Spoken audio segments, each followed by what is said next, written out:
Kita mo naman, nag-uusap sila bago mag-jump ball. It is the tallest player in the NCAA, 6'9", Ladis Lepalam, jumping it up against Sanggalang. And Lepalam, this is also a homecoming of sorts for him dahil dati siyang player ng LSGH na nag-champion pa sa NCAA Juniors. Dito nagpa-practice yan si Lepalam, but here comes Letran. Misses that first try on the jumper para kay Brent Paraiso.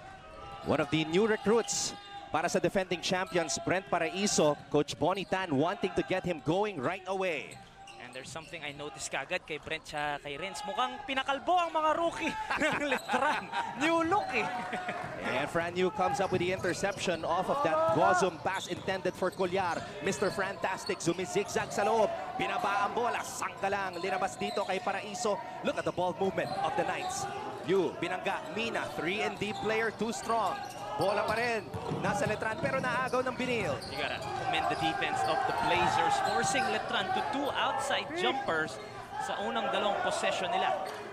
And this is what Collar was talking about, trying to slow down the game. Spoke to him yesterday, asked him about the difference between the JC Collar from 2 years ago and the Collar now who's the team captain of St. Benilde. Siguradong malaki ang difference those 2 years. It's either you got better or you stayed the same. And we will see that here in season 97 para sa ating NCAA. Letran, second chance possession dito. The Knights are letting it fly, Mikey. Already 3 attempts from the 3-point arc. And in recent memory, kilala talaga ang Letran bilang isang 3-point shooting squad. They lost a lot of shooters though due to graduation. You're talking about Jeric Balanza, Bonbon Batilier, and 3 big guys na talagang nakipagtulungan dun sa ilalim, lalo na nung nag-champion sila. Ato Ular, Larry Muyang, and Christian Balagasa. A totally new squad, but still the heavy favorite seed sa ating 97 season. Still with 9 players from that season 95 championship squads. That's championship squad rather, and not to mention, a lot of them, 12 to be exact, played in a professional league with a special license last December. Here comes Allen Mina, another 3. Di pa rin makabutas dito ang Letran. 0-4 from the outside. Gozum tumatakbo on the break, pinasa kay Collar. Recovered by St. Benilde, floater on the way, still no go. Lepalam, offensive rebound, put back, does not go, but he is fouled. He will head to the line for 2. Chance for Lepalam to start the scoring here for season 97. I was talking to Fran Yu just yesterday, asking him about his new squad. Sabi nga niya, itong si Louis Sanggalang, abangan daw natin. Basically, siya daw ang pumalit kay Larry Muyang sa kanilang lineup. Yung role ni Larry Muyang, si Louis Sanggalang daw ang asahan nila. Larry Muyang averaging 12.7 points per game and 7 rebounds per contest. Pero yung beefiness sa ilalim ni Larry Muyang, yung kailangan dito ng Letran. But Sanggalang looks like he beefed up as well. Also guys, walang foreign athletes this season. So talagang yung mga Pinoy big men natin magpapakitang gilas. Isa na to dito. Gozum with the first basket for season 97. Will Gozum welcome to the College of St. Benilde and the NCAA. Welcome back to the NCAA. Will Gozum starts things off for us here. And we know that he will be the face ng St. Benilde now that Justin Gutang is not in green and white anymore. Used to be the face of the Malayan Red Robins, former juniors MVP. And interestingly, kalaban niya si Ladis Lepalam in the finals a couple of years ago. At ngayon, magkakampi na sila dito, nagtutulungan para kay Coach Charles Tew. Here comes Brett Paraiso. Paraiso, pinangga sa ere, could not convert. Blazers are running. Naive titira mula sa labas. At babalik ang bola sa panig ng mga Letranista. Not the best shooting display for both teams. Sama na natin siya. 2 years ba namang nabakante? I mean, at the end of the day, Antonies, nag-practice sila for a couple of months, maybe weeks. Nagkaroon ng mga pailan-ilan tune na, pero iba pa din pag nandito ka na in season. Knockout play. Sanggalang, unable to convert. Team captain Ambohat comes up with a rebound. At double dribble ang tinawag dito sa Letran. Mukhang may takip yung ring ng Letran dito. Still no go dun sa short stop doon ni Louis Sanggalang. Nakita po ninyo si Coach Bonnie Tan, his 6th season as a head coach in the NCAA. Coached 4 years for LPU, now in his second coaching year for the Knights. Gozum, blocked by Sanggalang. Pero mananatili ang bola dito sa CSB. Ayun ang kitang-kita natin kay Luis Sanggalang here in the first minutes of the first. He will contribute on the defensive end. Talagang matibay. Actually, tinanong ko si Franyo kung related ba to kay Ian Sanggalang. Hindi daw, pero may ganung galaw din. And that's a holding foul called on Franyo. Ayan na. Nakikis-kisa na yung dalawa, Franyo and Cuellar. This is Tondo versus Rome, Italy. Ano yan? Batang Tondo, Franyo. And also nagbago yung role ni Franyo. Anton, if you can remember, he wasn't the starting point guard for Letran. I know. When I looked at the stats last night, he only started 7 out of the 23 games, Mikey. And most of those, semis na, finals na. Nung first round, second round, halos hindi nagsastart itong si Franyo. Kaya very deceiving kung tignan mo yung averages niya from season 95. We know Franyo is a whole different animal right now. Gozum, wild shot. Mina trying to corral that loose ball. Ang Bohot tumatakbo. Franyo hinihingi ang bola. He gets it from Mina. Oh, he needs to do something here. Talking about Franyo, wala pang napupuntahan ang opensa dito ng Letran. 4 minutes na ang lumilipas, hindi pa sila nakakapuntos. And we have the first substitution of the season coming in for the College of St. Benilde for the first time in the NCAA. Coming all the way from Bishop Gorman High School in Las Vegas, played college ball for the University of Nevada in Las Vegas, a Division I school, AJ Benson. And on the other side, one of the most hyped-up rookies in Philippine collegiate basketball history, now wearing a Letran jersey, Renz Abando. Siya pa din yan, mga kaibigan. Nakalbo lang, pero siya pa din yan. Renz Abando making his debut here in the NCAA at hindi pa rin makabutas dito ang Letran. Benson kontra Abando. Benson, wild shot, too strong. Corteza still can't find the mark. Ang Bohot battling in the paint. Finally corrals that loose ball. At eto na si Renz for 3. Benson comes up with a board. But you gotta love the aggressiveness there of Renz Abando. Obviously, he has that green light from Coach Bonnie. Benson, agresibo din sa kabila. Abando comes up with a board. These players are battling. Nothing easy in the NCAA. This is NCAA basketball, my friends. And we have a timeout. It is opening day of season 97 of the OG Collegiate Sports League in the country. We'll be back.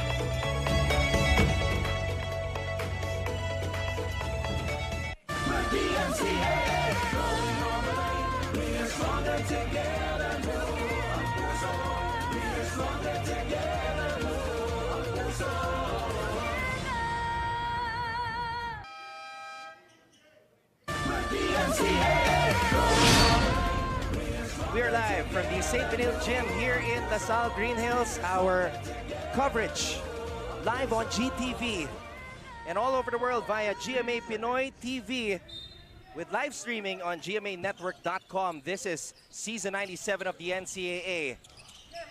Letran, hinahanap pa rin ang kanilang unang puntos ngayong season. Abando, nakalusot! What a shot by Renz Abando. Welcome to the NCAA. He couldn't connect from the outside. All the way si Renz Abando doon.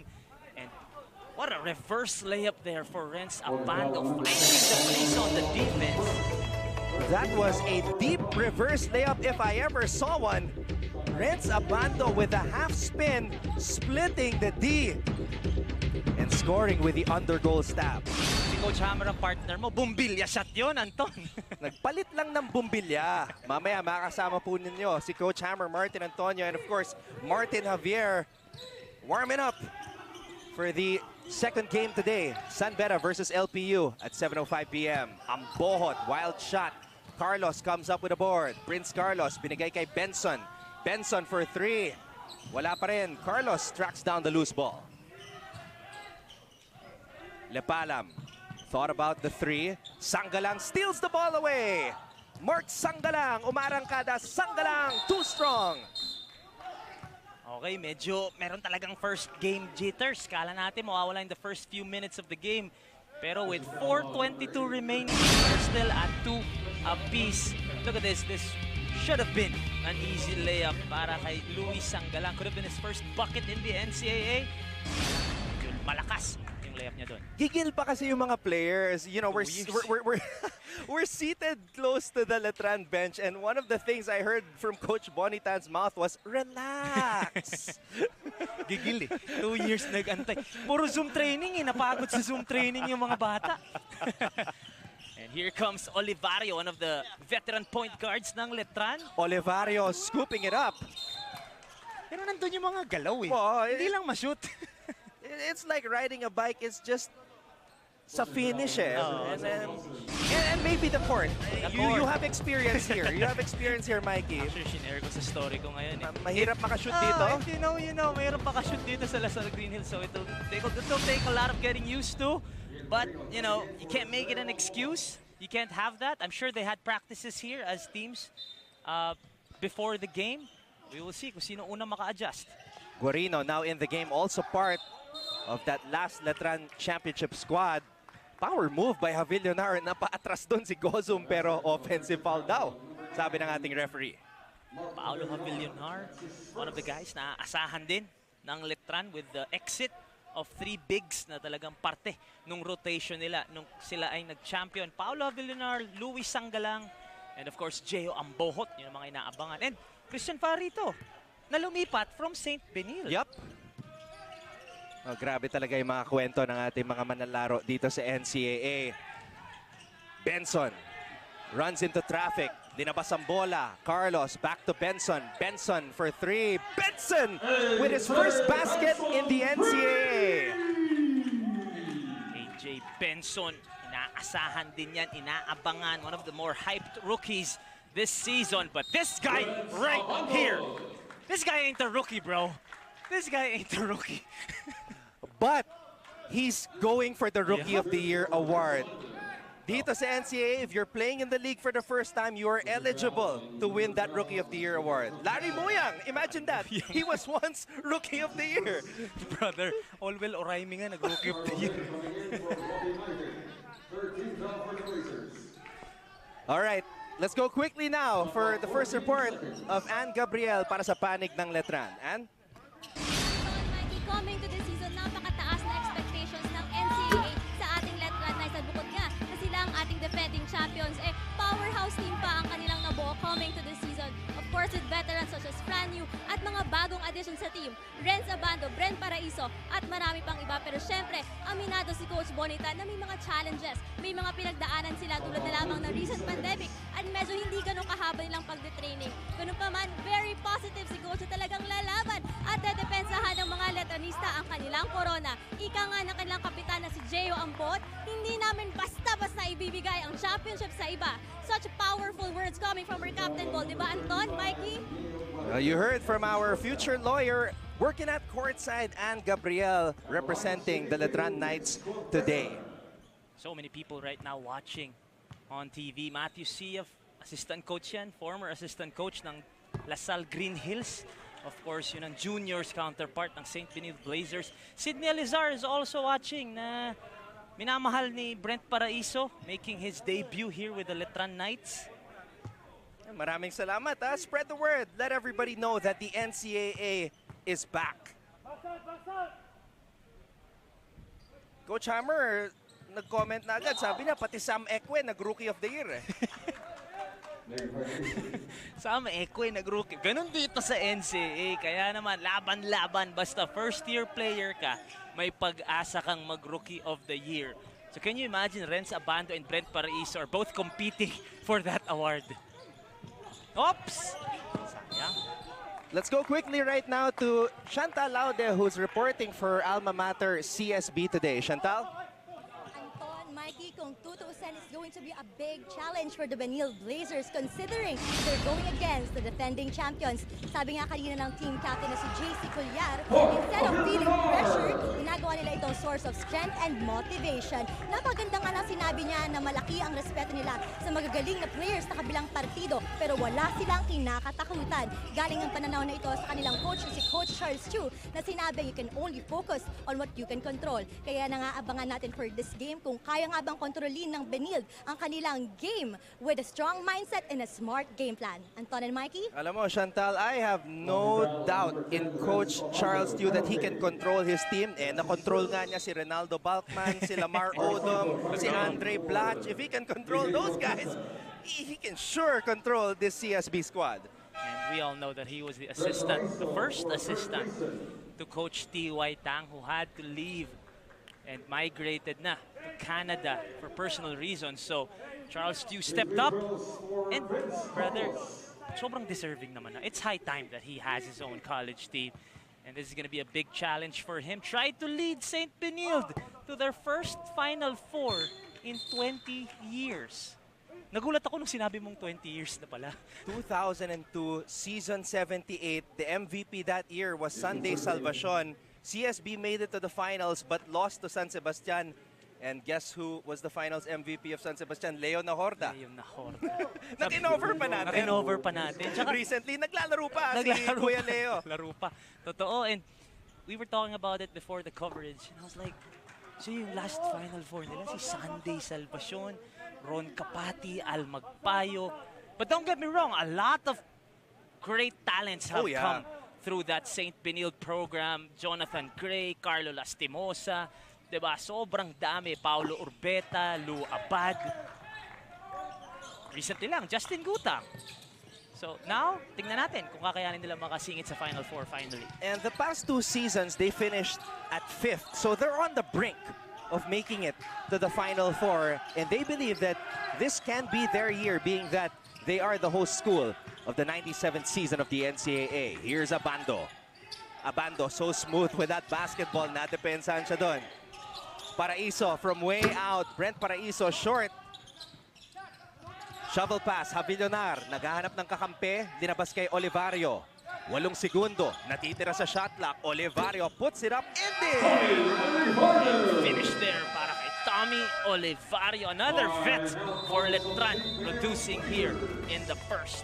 A 2-time NCAA champion, Tommy York Olivario, ties the game up at 8.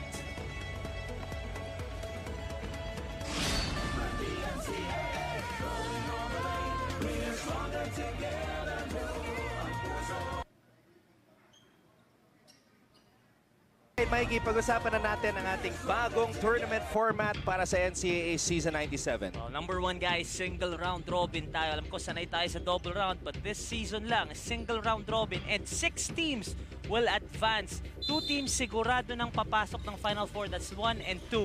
3 and 4 will go up against each other and then we will have a play-in for 5th and 6th place teams. The winner of 3 and 4 secures that 3rd spot. Yung natalo doon, yung 4th place, lalaruin yung panalo sa 5th and 6th. So, yung play na yun, that's very crucial. Kasi, let's say, kung mga last few seasons, edi nag-play in itong St. Benilde. Olivario, inside pass to the paint, nabitawan ang bola. Carlos tumatakbo. Napakatulin itong si Prince Carlos. Parang hindi nag-pandemic. Nag-teleserye pa yan, partida. Benson, libre. Toma the key 3 by A.J. Benson. Benson, 2 3 puntos na yan. And that's the first thing na nakikita natin ngayon. Medyo awkward yung tira niya, medyo unorthodox, but if it goes in, it goes in. 6 points for A.J. Benson. What a matchup. Benson and Abando. Las Vegas kontra La Union. Paraiso. Splits the D. Paraiso flipping it up. Does not drop. Havillonar puts it up and in. Havillonar, the last name says it all. Alam natin, yung kuya niyan, great collegiate player at kita mo yung tapang. Napunta din dito kay Pau Havillonar. Carlos using that Gozum screen. Lim kontra Paraiso. Sanko aatake. Gozum baseline J. And Will Gozum gets it to fall. And And that's one of the things that we can look forward to para dito kay Will Gozum. Alam natin, inside presence yan si Will Gozum, but if he can stretch the floor the way he did in that last possession, malaking armas yan para sa St. Benilde.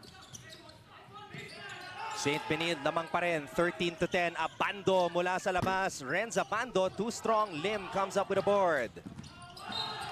And that's a foul on Brent Paraiso. You gotta love that play call though para kay Renz Abando getting a shot na I'm sure Coach Bonnie is satisfied with. But as we look at this first, AJ Benson again, not the best looking shot, but 3 points is 3 points for AJ Benson. From NCAA Division I in the States to the NCAA in the Philippines, AJ Benson making his presence felt early on para sa host school, College of St. Benilde.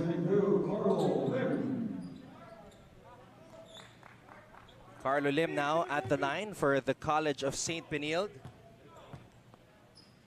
31.6 seconds. Yan ang oras na nalalabi dito sa first quarter ng ating unang laro para sa 97th season ng National Collegiate Athletic Association.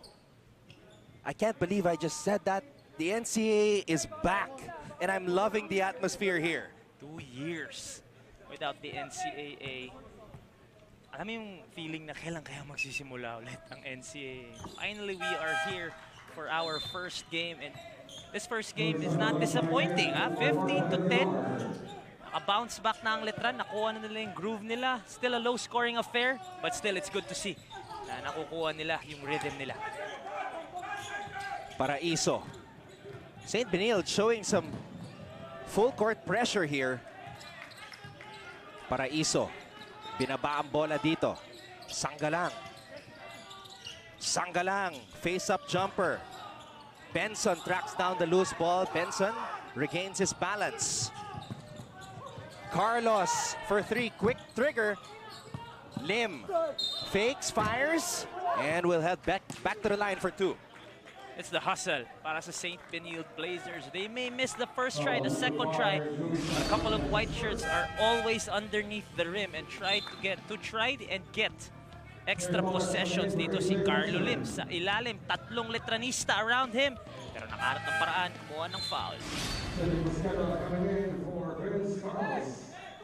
Sydney Mosqueda, a product of LSGH, so home court pa rin ni Mosqueda. Part of that season 93 champion of LSGH under Coach Marvin Bienvenida. That's the first championship of LaSalle Green Hills in a long time. Long time. But now, umakyat sila sa mga seniors nila, the St. Benilde Blazers. And of course, our distinguished guests in attendance. Sir Steven Fernandez is here. Kasama natin as our analyst for our online taekwondo event in season 96. Ano yan? Barcelona Olympian yan, si Steven Fernandez. And that concludes the first quarter of our first game here in NCAA Season 97, broadcasting live from the St. Benilde Gym inside LaSalle Green Hills, and for the very first time, live collegiate basketball games in the country's biggest TV network, GMA. Gozum is back in the NCAA. Renz Abando gunning for Rookie of the Year. And so is this guy, AJ Benson. And look at that pass. Touchdown para dito kay Paulo Avillanar. It is the host school, CSB, and their Blazers going to war against the Letran Knights in season 97 of the NCAA. We'll be back right here on GTV. The NCAA, we're stronger together.